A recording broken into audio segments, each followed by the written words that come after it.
प्रिय संस्कृतछात्राः संवेदकक्षायाः भवतां सर्वेषां हार्दं स्वागतं व्याहरामि। पाठस्य आरम्भं वाग्देव्याः सरस्वत्याः प्रार्थनया कुर्मः। वक्तारमासाद्ययमेव नित्या सरस्वती स्वार्थसमन्वितासीत् निरस्तदुस्तर्ककलङ्कपङ्का नमामि तं शङ्करमर्चिताङ्घ्रिम्। छात्राः, अहं वेङ्कटरमणदेवरुभट्टः सर्वकारीय प्रौढशाला मायसन्द्रात्र मुख्योपाध्यायः अस्मि।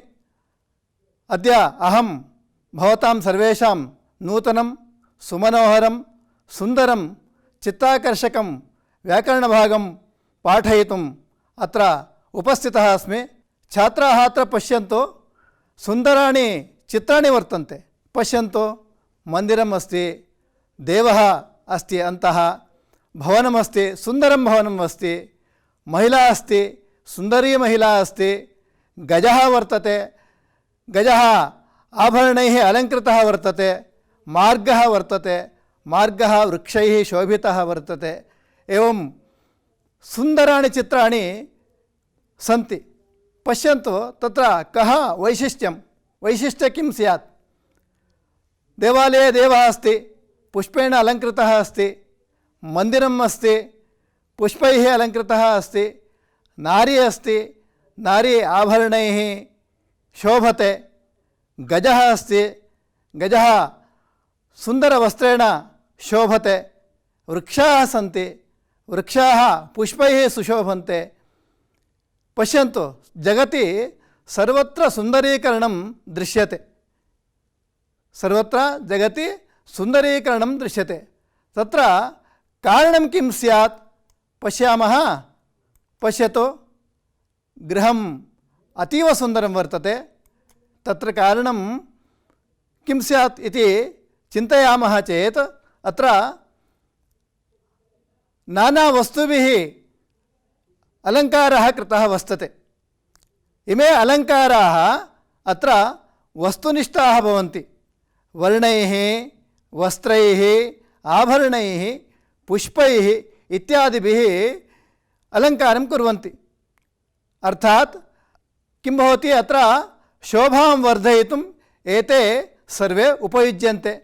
अतः लोके किं कुर्वन्ति? प्रायशः सुन्दरं भवतु इति कारणेन वर्णैः, वस्त्रैः, आभरणैः, पुष्पैः किं कुर्वन्ति? अलङ्कारं कुर्वन्ति। तथैव कवयः अपि किं कुर्वन्ति?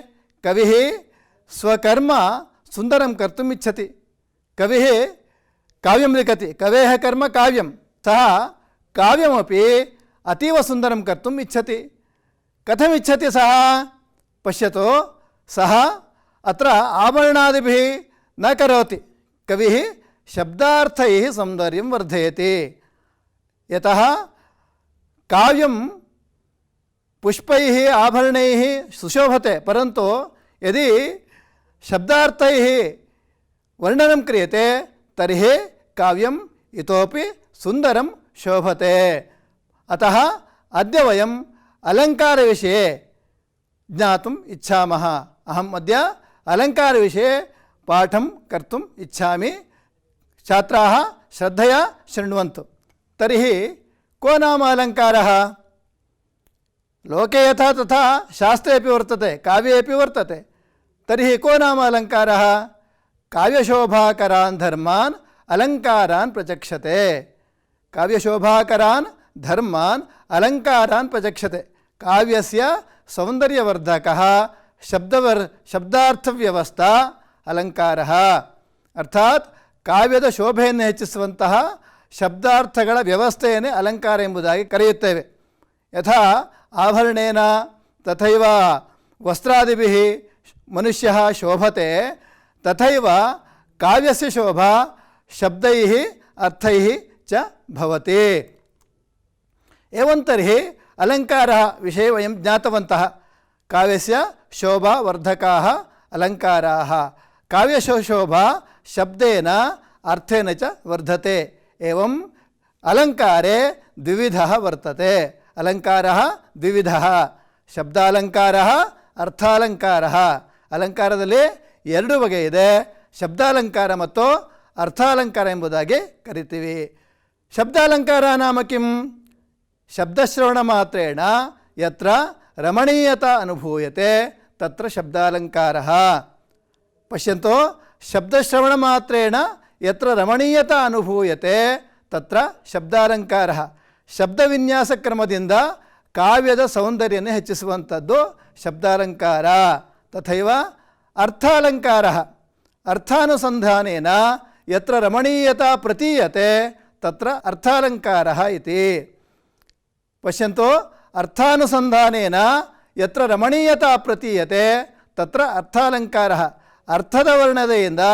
ಕಾವ್ಯದ ಸೌಂದರ್ಯವನ್ನು ಹೆಚ್ಚಿಸುವಂಥದ್ದು ಅರ್ಥಾಲಂಕಾರ ಎಂಬುದಾಗಿ ಕರೆಯುತ್ತೇವೆ एवं अलङ्कारे शब्दालङ्कारः अर्थालङ्कारः इति द्विविधः पश्यन्तु अत्र वयं शृणुमः अत्यन्तं सुन्दरः श्लोकः वर्तते वयं सर्वे शृणुमः स्तोत्रकाव्यमिदम् अयिगिरिनन्दिनि नन्दितमेदिनि विश्वविनोदिनि नन्दनुते पश्यन्तु कथमस्ति अयिगिरिनन्दिनि नन्दितमेदिनि विश्वविनोदिनि नन्दनुते पश्यन्तु अत्र कथं वर्णविन्यासः वर्तते शब्दविन्यासः वर्तते इति अयगिरि नन्दिनि नन्दित मेदिनि विश्वविनोदिनि नन्दनुते अत्र नकारस्य पुनः पुनः आवृत्तिः वर्तते श्रवणेन अत्यन्त आनन्दम् अनुभवामः नकारस्य आवृत्तिः न्द इति पुनः आवृत्तिः शब्दस्य वर्णस्य च पुनः पुनः आवृत्तिः भवति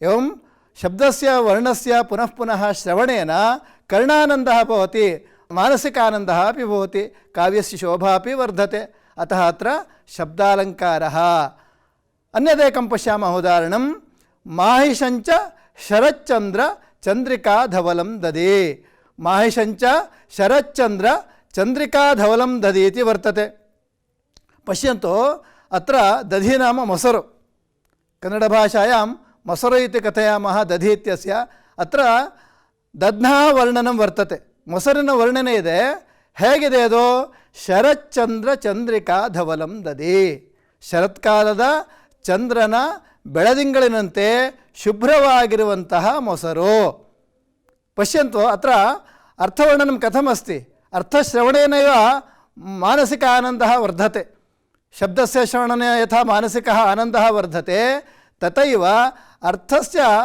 श्रवणेनापि अर्थानुसन्धानेनापि मानसिक आनन्दः भवति शरच्चन्द्रचन्द्रिकाधवलं दधि पश्यतु आ दधि ಮೊಸರು ಹೇಗಿದೆ ಅಂತಂದರೆ ಶರತ್ಕಾಲದ ಚಂದ್ರನ ಬೆಳದಿಂಗಳಿನಷ್ಟೇ ಬೆಳ್ಳಗಿರುವಂತಹ ಶುಭ್ರವಾಗಿರುವಂತಹ ಮೊಸರು ನೋಡಿ ವರ್ಣನಂ ಕಥಂ ವದತಿ ಕವೇಃ ಪ್ರತಿಭಾ ಇತಿ ಕಥಯಾಮಃ ನಾವು ಮೊಸರು ಅಂತ ಹೇಳ್ಬಿಡ್ತೀವಿ ಪರಂತು ಕವಿಃ ವರ್ಣಯತಿ ಶರಚ್ಚಂದ್ರ ಚಂದ್ರಿಕಾ ಧವಲಂ ದಧಿ ಮಹಾಕವಿ ಕಾಳಿದಾಸಸ್ಯ ವಾಕ್ಯಮಿದಂ ಅನೇನ अर्थेन किं भवति काव्यस्य सौन्दर्यं वर्धते अतः अर्थालङ्कारः इति वयं कथयामः अग्रे गच्छामः छात्राः इदानीम् अर्थालङ्कारस्य भेदाः तान् पश्यामः प्रथमतः उपमालङ्कारः लक्षणं किं भवति उपमा यत्र सादृश्यलक्ष्मीरुल्लसति द्वयोः उपमा यत्र सादृश्यलक्ष्मीः उल्लसिति द्वयोः अर्थात् द्वयोः नाम उपमान उपमेययोः उपमान उपमेययोः द्वयोः यत्र सादृश्यलक्ष्मीः उल्लसति सा उपमा ಅಂದರೆ ಉಪಮಾನ ಮತ್ತು ಉಪಮೇಯ ಇವೆರಡರಲ್ಲೂ ಸಮಾನವಾಗಿರುವಂತಹ ಸೌಂದರ್ಯ ವರ್ಧನೆ ಇದ್ದರೆ ಅದು ಉಪಮಾಲಂಕಾರ ಅಂತ ಕರಿತೀವಿ ಉಪಮಾ ಯತ್ರ ಸಾದೃಶ್ಯಲಕ್ಷ್ಮೇಃ ಉಲ್ಲಸತಿ ದ್ವಯೋಃ तर्हि उपमालङ्कारे मुख्य अंशाः सन्ति तान् पश्यामः उपमालङ्कारे उपमानम् उपमेयं साधारणधर्मः उपमावाचकः इति चत्वारः अंशाः भवन्ति पुनः छात्राः अनुसन्धानं कुर्वन्तु उपमालङ्कारे प्रमुखतया उपमानम् उपमेयं साधारणधर्मः उपमावाचकः चेते चत्वारः अंशाः भवन्ति तर्हि तेषां व्याख्यानं किम्? उपमालङ्कारः अत्र प्रधानांशानां व्याख्याः। उपमानं नाम किं? येन सह सादृश्यं वर्ण्यते तत् उपमानम्। उपमानं नाम येन सह ಸಾದೃಶ್ಯಂ ವರ್ಣ್ಯತೆ ತತ್ ಉಪಮಾನಂ. ಯಾವುದರ ಜೊತೆಯಲ್ಲಿ ಸಾದೃಶ್ಯವನ್ನು, ಸಮಾನತೆಯನ್ನು, ಸಮಾನ ಸೌಂದರ್ಯವನ್ನು ವರ್ಣಿಸ್ತೇವೆಯೋ ಅದನ್ನು ಉಪಮಾನ ಎಂಬುದಾಗಿ ಕರೀತೇವೆ. ಉಪಮೇಯಂ. ಉಪಮೇಯಂ ನಾಮ ಕಿಂ ತರ್ಹಿ? ವರ್ಣ್ಯಂ ವಸ್ತು ಉಪಮೇಯಂ. ವರ್ಣಿಸಬೇಕಾದಂತಹ ವಸ್ತು. ವರ್ಣ್ಯಂ ವಸ್ತು ಉಪಮೇಯಂ ಭವತಿ. ನಾವು ಯಾವ ವಸ್ತುವನ್ನು ವರ್ಣಿಸ್ತೇವೋ ಅದು ಮುಖ ಇರ್ಬೋದು, ಅಥವಾ ಕೈ ಇರ್ಬೋದು, ಹಸ್ತಂ ವಾ ಭವತೋ ಮುಖಂ ವಾ ಭವತೋ, ವರ್ಣ್ಯಂ ವಾ ವಸ್ತು ಉಪಮೇಯಂ ಭವತಿ. ತರ್ಹಿ ಸಾಧಾರಣಧರ್ಮ. ಸಾಧಾರಣಧರ್ಮಃ ನಾಮ ಕಿಂ? ದ್ವಯೋಃ ಸಾದೃಶ್ಯಮೇವ ಸಾಧಾರಣಃ ಧರ್ಮಃ. उपमान उपमेयोः सादृश्यमेव साधारणधर्मः. द्वयोः वस्तुनोः किं कुर्मः? सादृश्यं वर्णयामः. अतः द्वयोः सादृश्यमेव उपमान उपमेयोः यः सादृश्य वर्तते तादृश सादृश्यवर्णनमेव साधारणधर्मः. तर्हि उपमावाचकः शब्दः कः भवति? उपमावाचकः शब्दः इव, वत्, सम, तुल्य, यथा इत्यादयः भवन्ति. एवं चत्वारि अंशाः उपमालङ्कारे मुख्यतया वर्तन्ते. उपमानम्, उपमेयं, साधारणधर्मः, उपमावाचकः इति. उदाहरणं पश्यामः तर्हि. कमलम् इव वदनम् इति वर्तते. कमलम् इव वदनम् इति कविः वदति. तर्हि समन्वयः कः अत्र? पश्यन्तु, तत्र कमलस्य उपमानम्, उपमानं किं भवति? कमलं भवति. उपमेयं किं भवति? वदनं भवति. वदनं नाम मुखं. मुखस्य वर्णनं क्रियते. ಮುಖದ ವರ್ಣನೆಯನ್ನು ಮಾಡ್ತಾ ಇದ್ದಾರೆ. ವದನಂ ನಾಮ ಮುಖಂ ಇತ್ಯರ್ಥಃ. ಆ ಮುಖವನ್ನು ಕಮಲಕ್ಕೆ ಹೋಲಿಸ್ತಾ ಇದ್ದೇವೆ. ಕಥಂ ಭವತಿ? ಕಮಲಂ ಇವ ಮುಖಂ. ಅತ್ರ ವರ್ಣ್ಯಂ ವಸ್ತು ಕಿಂ ಭವತಿ? ಮುಖಂ ನಾಮ ವದನಂ. ವದನಂ ಉಪಮೇಯಂ. ವರ್ಣ್ಯಂ ವಸ್ತು ಉಪಮೇಯಂ. ವದನಂ ಕಮಲೇನ ಸಹ ತುಲನಾ ಕ್ರಿಯತೆ. तत्र उपमानं किं भवति? उपमानं कमलं भवति. उपमानं कमलं भवति, उपमेयं वदनं भवति. तत्र साधारणधर्म किं स्यात् तर्हि? साधारणधर्म चारुत्वम् अथवा चारुता. किमर्थं? कमलं यथा सुन्दरम् अस्ति, चारु नाम सुन्दरं, कमलं यथा सुन्दरम् अस्ति तथैव मुखमपि सुन्दरम् अस्ति. पश्यन्तु, तत्र साधारणधर्म उभयत्रापि वर्तते. कमल वदनयोः साधारणधर्मः चारुत्वं भवति. कमलं यथा सुन्दरम् अस्ति तथैव मुखमपि सुन्दरम् अस्ति इति वर्णयितुं प्रवृत्तः कविः. अतः वदति कमलमिव वदनं. तर्हि उपमावाचकशब्दः कः स्यात्? यत्र उपमालङ्कारः वर्तते तत्र उपमावाचकः शब्दः इव कमलम् इव वदनम्. इव इति शब्दः वर्तते. इव इति शब्दः उपमावाचकशब्दः भवति. एवं उपमा यत्र सादृश्यलक्ष्मीः उल्लसिति द्वयोः. द्वयोः नाम उपमान उपಮೇಯಗಳು. ಉಪಮಾನ ಮತ್ತು ಉಪಮೇಯಗಳಲ್ಲಿ ಸಮಾನವಾಗಿರುವಂತಹ ಧರ್ಮ, ಸಮಾನವಾಗಿರುವಂತಹ ಕಾಂತಿ, ಸಾದೃಶ್ಯ ಲಕ್ಷ್ಮೀ ಅಂತ ಕರೆದಿದ್ದಾರೆ. ಸಾದೃಶ್ಯ ಲಕ್ಷ್ಮೀ ನಾಮ, ಲಕ್ಷ್ಮೀ ನಾಮ ಕಾಂತಿ, ಸಮಾನ ಕಾಂತಿ ಅಥವಾ ಸಮಾನವಾಗಿರುವಂತಹ ಸೌಂದರ್ಯ ಅಂತಲೂ ಕೂಡ ಹೇಳ್ಬೋದು. यदि उभयोः समान सौंदर्यं वर्तते तदा एव तुलना क्रियते. उपमान ಮತ್ತು ಉಪಮೇಯಗಳಲ್ಲಿ ಸಮಾನವಾಗಿರುವಂತಹ ಧರ್ಮವಿದ್ರೇನೆ ಹೋಲಿಸುವಂಥದ್ದು. ಹಾಗೆ ಉಪಮಾಲಂಕಾರ ಅಂತ ಕರೀತೇವೆ. अनन्तरं पश्यामः. इदानीं रूपकालङ्कारः किं भवति? रूपकालङ्कारः. रूपकालङ्कारस्य लक्षणं किं स्यात्? पश्यन्तु, उपमान उपमेययोः अभेदः रूपकं. किं भवति? उपमान उपमेयोः, उपमानोपमेयोः ಅಭೇದಃ ರೂಪಕಂ. ಉಪಮಾನ ಮತ್ತು ಉಪಮೇಯಗಳಲ್ಲಿ ಅಭೇದವನ್ನು ವರ್ಣಿಸಿದರೆ ಅದನ್ನು ರೂಪಕಾಲಂಕಾರ ಎಂಬುದಾಗಿ ಕರಿತೀವಿ. ಉಪಮಾನ ಉಪಮೇಯೋः ಅಭೇದವರ್ಣನಂ ರೂಪಕಾಲಂಕಾರः. ಉದಾಹರಣಂ ಕಿಂ ತರ್हि? ಸೌಜನ್ಯಮೇವ ಸುವರ್ಣಂ ಇತಿ ವಾಕ್ಯಂ अस्ति. ಸೌಜನ್ಯಮೇವ ಸುವರ್ಣಂ ಇತಿ ವಾಕ್ಯಂ अस्ति. अस्मिन् उदाहरणे उपमान उपमेयोः सुवर्ण सौजन्ययोः अभेदः वर्णितः. सौजन्यम् एव सुवर्णम्. अत्र सौजन्यं वर्णनीयं वस्तु, अतः सौजन्यम् उपमेयः भवति। सुवर्णं तुलना क्रियमाणं वस्तु, अतः उपमानः। अर्थात सौजन्यವನ್ನು ವರ್ಣಿಸ್ತಾ ಇದ್ದಾರೆ. ಸೌಜನ್ಯವೇ ಸುವರ್ಣವಾಗಿದೆ, ಬಂಗಾರವಾಗಿದೆ. ಪಶ್ಯಂತು ಅತ್ರ ಸೌಜನ್ಯಂ ಏವ ಸುವರ್ಣಂ, ಸೌಜನ್ಯಂ ಅನ್ಯತ್ರ ಸುವರ್ಣಂ ಅನ್ಯತ್ರ ಸಮಾನಂ ಅಭೇದಃ ವರ್ಣಿತಃ ಕಲ್ಪಿತಃ ಕವಿನ, अतः सौजन्यमेव सुवर्णम्। एवं अत्र उपमान उपमेययोः, उपमानं किं भवति, सुवर्णम् अस्ति, उपमेयं किं भवति, सौजन्यम् अस्ति। अतः उपमान उपमेययोः सुवर्ण सौजन्ययोः अभेदः वर्णितः। एवम् अत्र रूपकालङ्कारः अस्ति। उपमान उपमेययोः अभेदः रूपकम्।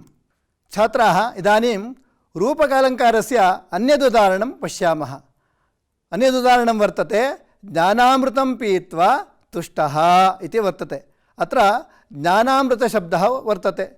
अस्मिन् उदाहरणे ज्ञानस्य वर्णनं क्रियमाणः अस्ति। ज्ञानम् एव अमृतम्, अतः ज्ञानामृतम्। अस्मिन् उदाहरणे उपमान उपमेययोः ज्ञान अमृतयोः अभेदः वर्णितः। ज्ञानस्य वर्णनं क्रियते, अतः ज्ञानम् उपमेयम्। ज्ञानम् अमृतेन सह तुलना क्रियते, ज्ञानमेव अमृतम् इति, अतः अमृतम् उपमानम्। एवम् उपमेय उपमानयोः ज्ञान अमृतयोः अभेदः वर्णितः अस्ति, अतः अत्र रूपकालङ्कारः। एवं किं भवति, रूपकालङ्कारे उपमान उपमेययोः अभेदवर्णनं भवति, अतः रूपकालङ्कारः भवति। अग्रे पश्यामः।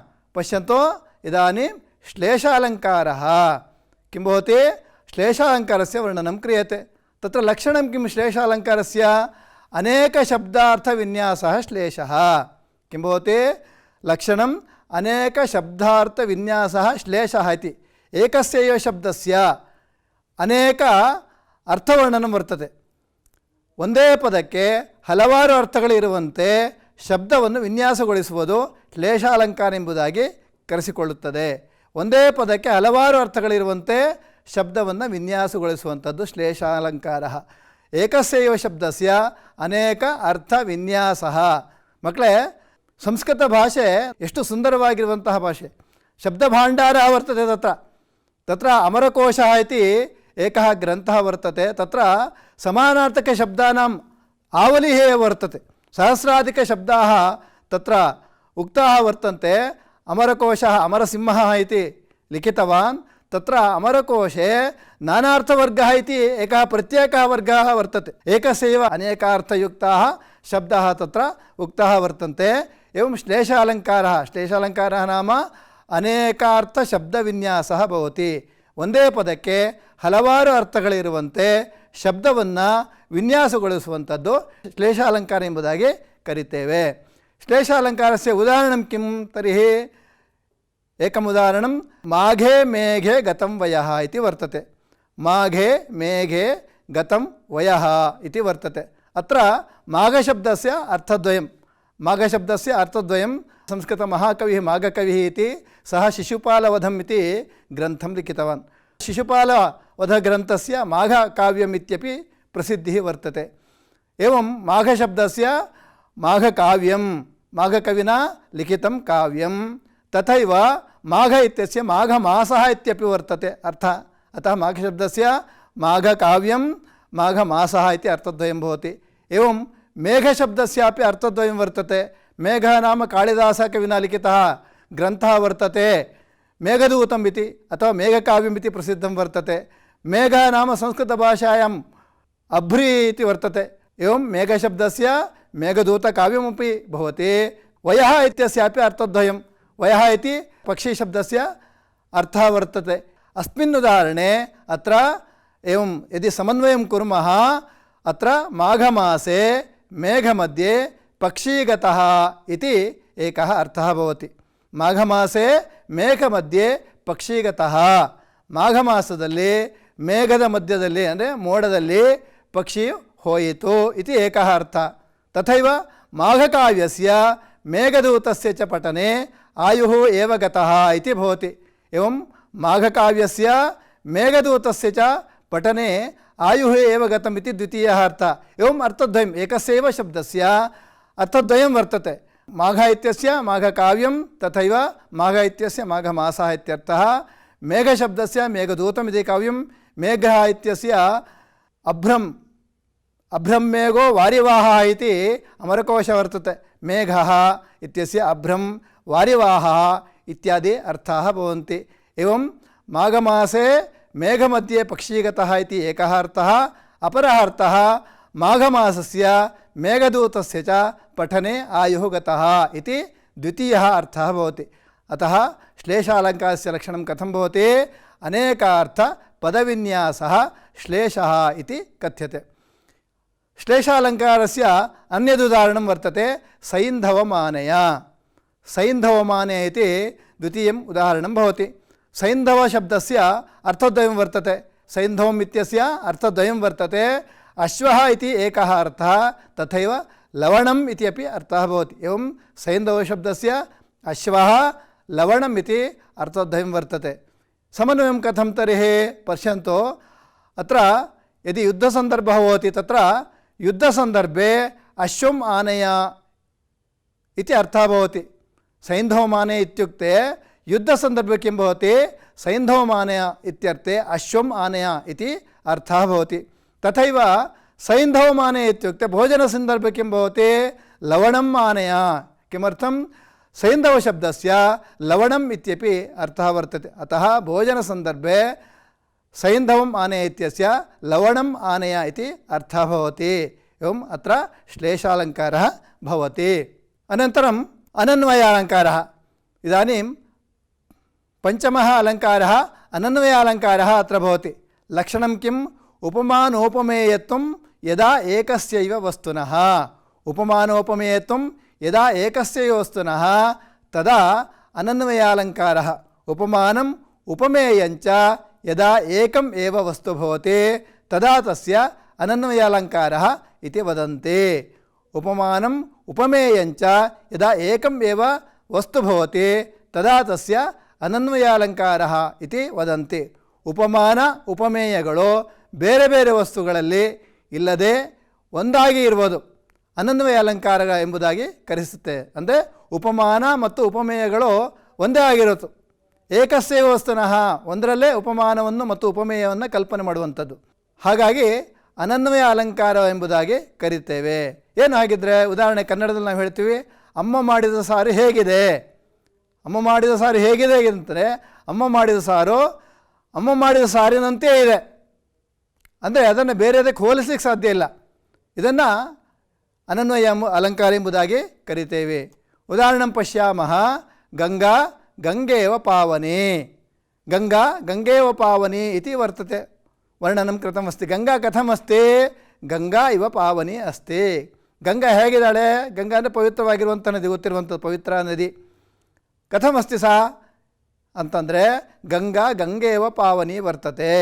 ಗಂಗೆಯು ಗಂಗೆಯಷ್ಟೇ ಪವಿತ್ರಳು. ಅಂದರೆ ಗಂಗೆಯನ್ನು ಬೇರೆದಕ್ಕೆ ಕಂಪೇರ್ ಮಾಡಲಿಕ್ಕೆ, ಹೋಲಿಸಲಿಕ್ಕೆ ಆಗ್ತಾ ಇಲ್ಲ. ಉಪಮಾನ ಉಪಮೇಯವನ್ನು ಒಂದರಲ್ಲೇ ಅತ್ರ ಆರೋಪ ಕೃತಃ ವರ್ತತೆ. ಏಕತ್ರ ಇವ ಉಪಮಾನ ಉಪಮೇಯೋ ಏಕಸ್ಯೈವ ವಸ್ತುನಃ ವರ್ಣಿತಂ ವರ್ತತೆ. ಅತಃ ಅಸ್ಮಿನ್ ಉದಾಹರಣೆ ಗಂಗಾ ಇತಿ ಏಕಸ್ಯೈವ ವಸ್ತುನಃ ಉಪಮಾನ ಉಪಮೇಯತ್ವಂ ಅಸ್ತಿ. ಗಂಗಾ ಗಂಗೇವ ಪಾವನಿ. ಅತ್ರ ಕಿಮಸ್ತಿ? ಅನನ್ವಯಃ ಅಲಂಕಾರः ಭವತಿ. ಲಕ್ಷಣಂ ಉಪಮಾನೋಪಮೇಯತ್ವಂ ಯದಾ ಏಕಸ್ಯೈವ ವಸ್ತುನಃ. ತಥೈವ ಗಗನಂ ಗಗನಾಕಾರಂ ಇತ್ಯಪಿ ವಕ್ತುಂ ಶಕ್ಯತೆ. ಗಗನಂ ನಾಮ ಆಕಾಶಃ. ಆಕಾಶ ಹೇಗಿದೆ? ಗಗನಂ ಕಥಮಸ್ತಿ? ಗಗನಂ ಗಗನಾಕಾರಂ ಅಸ್ತಿ. ಆಕಾಶ ಹೇಗಿದೆ ಅಂದರೆ ಆಕಾಶವು ಆಕಾಶದಂತೆ ಇದೆ. ಆಕಾಶವನ್ನು ಬೇರೆದಕ್ಕೆ ಹೋಲಿಸಲಿಕ್ಕೆ ಸಾಧ್ಯ ಇಲ್ಲ.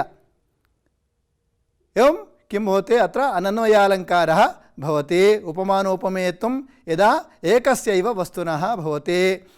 अन्यदुदाहरणम् अनन्वयालङ्कारस्य इन्दुः इन्दुरिव श्रीमान्. इन्दुः इन्दुरिव श्रीमान्. इन्दुः नाम चन्द्रः. चन्द्र ಹೇಗಿದ್ದಾನೆ? ಚಂದ್ರನಂತೆ ಇದ್ದಾನೆ. ಇಂದುಃ ಇಂದುರಿವ ವರ್ತತೆ.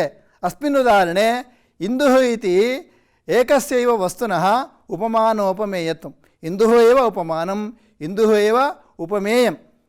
ಅತಃ ಏಕಸ್ಯೈವ ವಸ್ತುನಃ ಉಪಮಾನೋಪಮೇಯ. ಚಂದ್ರ ಹೇಗಿದ್ದಾನೆ? ಚಂದ್ರ ಕಥಮಸ್ತಿ? ಇಂದುಃ ಕಥಮಸ್ತಿ?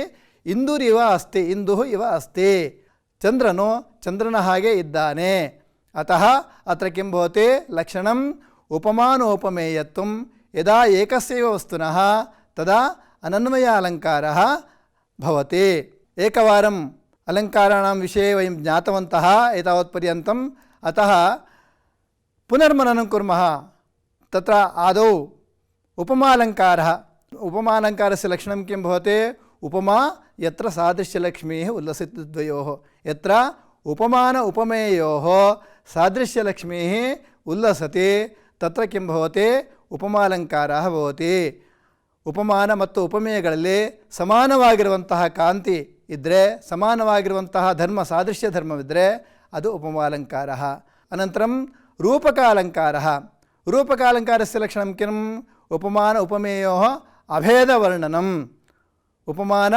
ಉಪಮೇಯೋಃ ಅಭೇದವರ್ಣನಂ ರೂಪಕಾಲಂಕಾರः ವಿದ್ಯಾ ಏವ ಧನಂ ವಿದ್ಯಾಧನಂ ಇತಿ ವದಾಮಃ ವಿದ್ಯಾ ಏವ ಧನಂ ತತ್ರ ರೂಪಕಾಲಂಕಾರः ಭವತಿ ಅನಂತರಂ श्लेषालङ्कारः श्लेषालङ्कारस्य लक्षणं किम् एकस्यैव शब्दस्य ಅನೇಕಾರ್ಥಶಬ್ದವಿನ್ಯಾಸಃ ಒಂದೇ ಶಬ್ದಕ್ಕೆ ಅನೇಕ ಅರ್ಥವನ್ನು ಇಟ್ಟುಕೊಂಡು ವಿನ್ಯಾಸ ಮಾಡುವಂಥದ್ದು ಅದನ್ನು ಶ್ಲೇಷಾಲಂಕಾರ ಎಂಬುದಾಗಿ ಕರಿತೀವಿ ನಾಲ್ಕನೇ ಅಲಂಕಾರ ಸಾರಾಲಂಕಾರ ಇತಿ ವರ್ತತೆ ಪರಂತು ಅಸ್ಮಿನ್ ವರ್ಷೆ ಸಹ ಅಲಂಕಾರः नास्ति छात्राः पश्यन्तु सारालङ्कारः इति वर्तते पाठ्यपुस्तके परन्तु अस्मिन् वर्षे सारालङ्कारः नास्ति अनन्तरम् अनन्वयालङ्कारः अनन्वय अलङ्कारस्य लक्षणं किं भवति उपमान ಮತ್ತು ಉಪಮೇಯವನ್ನು ಒಂದೇ ವಸ್ತುವಿನಲ್ಲಿ ಆರೋಪ ಮಾಡಿದ್ರೆ ಅದು ಅನನ್ವಯಾಲಂಕಾರः इति भवति एवं किं भवति तत्र चत्वारः अलङ्काराः